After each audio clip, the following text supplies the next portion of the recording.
Welcome to Wayne's Old Time Radio Page channel. I'm Wayne, your host. These programs are brought to you by support of our listeners. You can give your support at Patreon or PayPal, either one.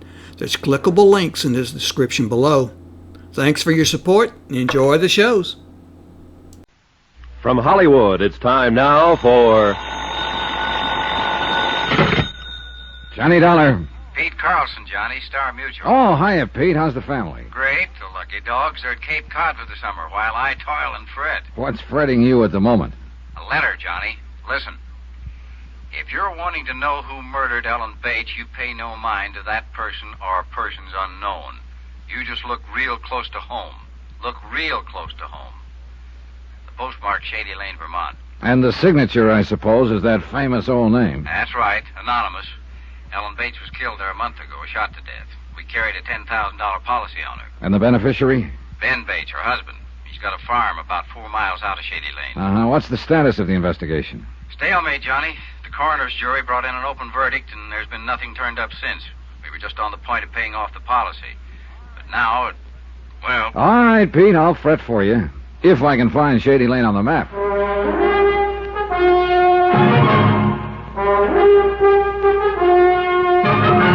Tonight and every weekday night, Bob Bailey in the transcribed adventures of the man with the action-packed expense account, America's fabulous freelance insurance investigator. Yours truly, Johnny Dollar.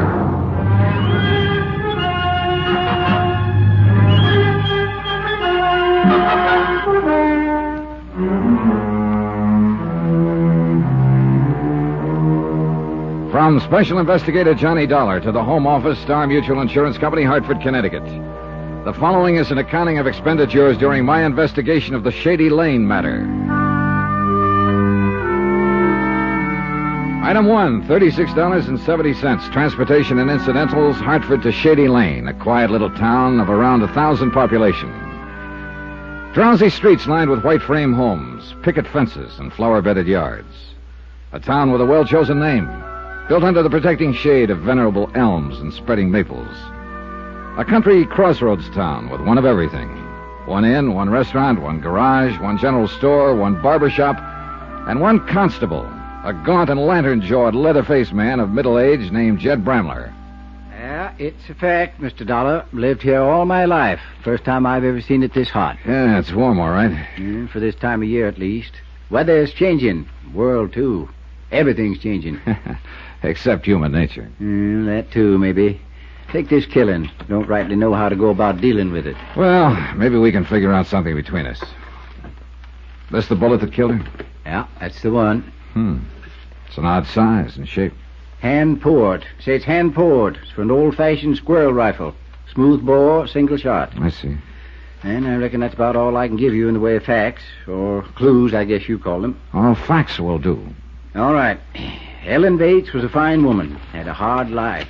She was married, no children. She was alive. Now she's dead. Cause of death, a bullet in the heart. Them's all facts, Mr. Dollar. How did it happen? Don't rightly know. Want no witnesses. Could have been an accident, even. What do you mean, an accident? Well, one of them hunters from the city.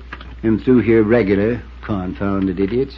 Shoot at anything that moves. Well, surely not at a human being sitting in her own living room. They might have. Never can tell, crazy as they are. Shot a goat, belonged to Het Wilmer last fall. Caught 'em with it, tied on their bumper. Said it was a mountain sheep. Yes, but... Yes, might have done it unintentional. Then got scared and run out. Yes, possibly. Except for one of those facts. Which fact? This bullet. Hunters from the city don't use old-fashioned squirrel rifles, Mr. Bramler. Well, I said it could have been accidental. Didn't say it was, though. I reckon somebody meant to kill her. Oh, I don't think there's much doubt of that. There ain't. Wish there was. Might not feel so danged worthless then. What do you mean? Helen Bates was a fine woman. Hate to think of somebody killing her and getting clean away with it. Then let's make sure they don't get away with it. Got nothing to go on, Mr. Dollar. Not one lonesome thing. What about a possible motive? Haven't turned up a single one. Did she have any enemies? Everybody that knew her loved her. What about this bullet? Did you have a ballistics check made? Yeah, send it clear to New York. They come up with anything? 6-page report. Yes, got it here somewhere. You can look at it if you want to. No need to. What was their conclusion? Same as mine. Fired from an old-fashioned squirrel rifle. Uh-huh. Know anybody around here who might own a gun like that? Yeah, but never anybody in the township. Must be 300-400 of them rifles around. Keepsakes. Handed down. Family souvenirs. Yeah. Then that's one dead end. Couldn't be much deader. It's like I told you. Ain't no clues at all. At least none to speak of. Woman without an enemy in the world. Sitting in front of her window. Shot fired from outside the house. Woman's dead. Them's the facts. And all the facts. No. Not quite all. Eh? What do you mean? People. Persons are facts, you know. And their relations with other persons are facts. Facts that we can check on.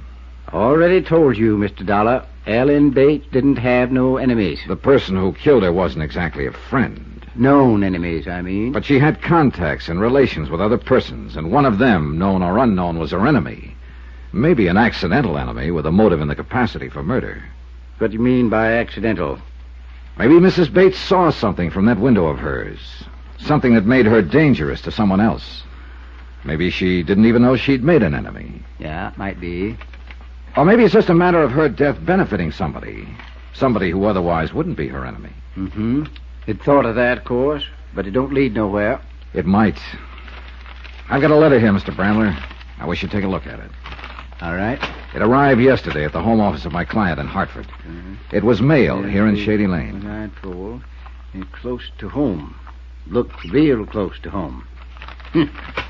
Not signed, eh? No, not signed. Any idea who might have sent it? Yeah, somebody with a lot of vinegar in their blood. No, don't know. It's a fact. Wouldn't count too much on it if I was you. What do you mean?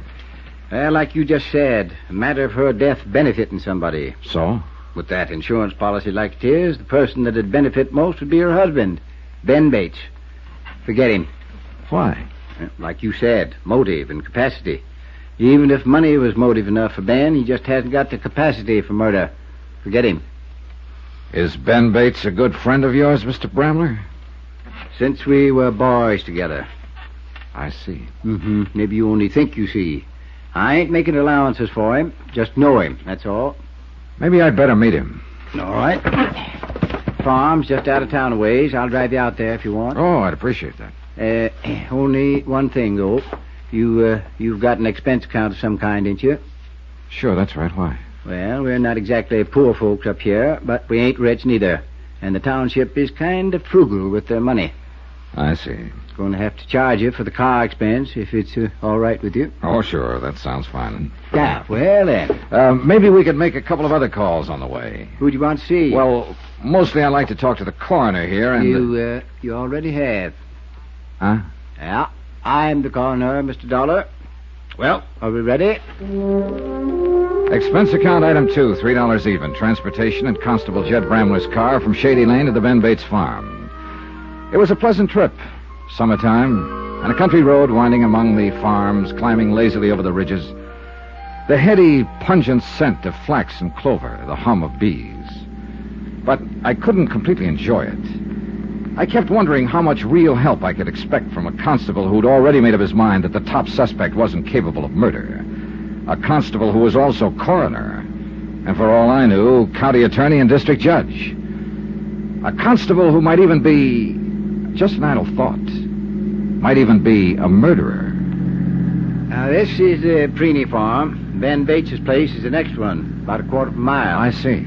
That's Martin Preeny there at the side of the road working on that fence. Might as well pass the time of day with him, I reckon. Were the Preenys and the Bates good friends? Yeah, real close. Afternoon, Jed. Martin? Township must be getting lax, letting you go gallivanting around on pleasure trips. Being paid for, Martin. Official business. This here's Mr. Donny Dollar from down around Hartford.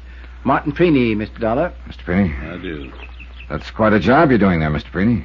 Well, a rock wall does just fine if you stack them real careful so they lock together. Looks pretty difficult. It takes a knack, no doubt about that. And work and time. But if it's dug in below the frost line, a rock wall will last a lifetime. And that's what I believe in, Mr. Dollar. Planning ahead and building right. That's a good philosophy. And then, too, a rock wall is a sight cheaper than fencing. And right there is his real reason, Mr. Dollar. A man that wastes his substance is a fool and a sinner.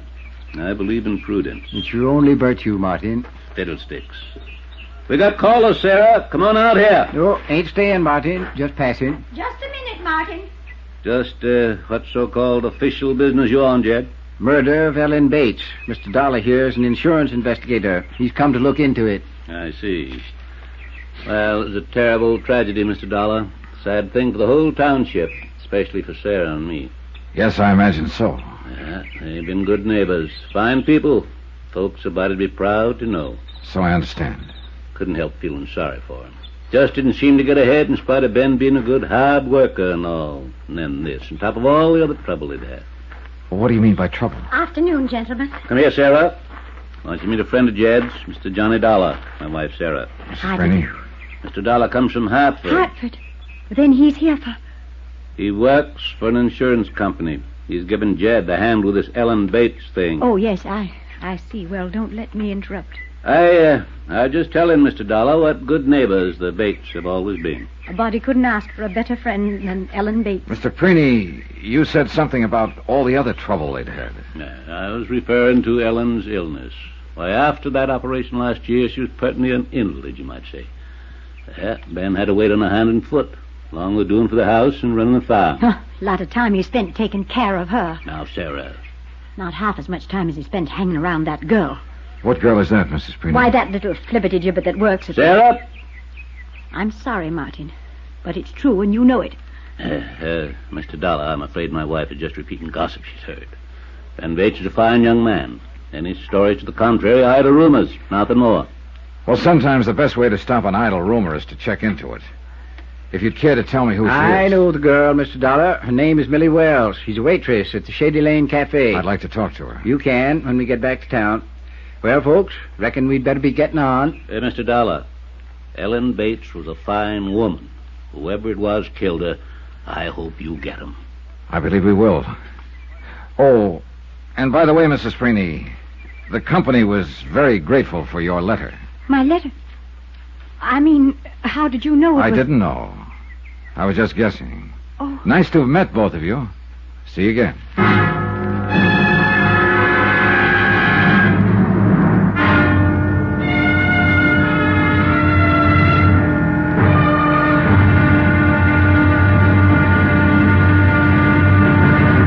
Now, here's our star to tell you about tomorrow's intriguing episode of this week's story. Tomorrow, of two who are not even accused, one confesses and one denies.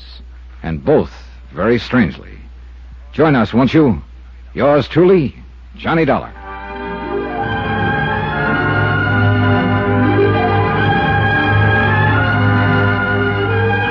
Yours truly, Johnny Dollar, starring Bob Bailey, is transcribed in Hollywood, written by Les Crutchfield. It is produced and directed by Jack Johnstone.